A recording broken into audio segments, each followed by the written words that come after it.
So I've got a quick tip for you. I've got a bag of old white potatoes from the grocery store that's already starting to sprout some eyes. And I did pick up some purple Peruvian potatoes from the local home improvement store.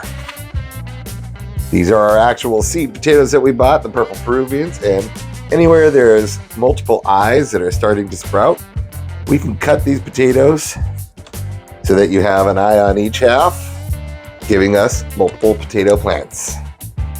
And we're going to set them aside for 2 days until this part skins over a little bit. You do that the same with the white. Anywhere you have a growing eye, you can cut that into its own seed potato and let this part skin over, the fresh cut. Before we plant it, that has to be skinned over. I've got 3 seed potatoes now out of 1. That's my quick tip for the day. Enjoy.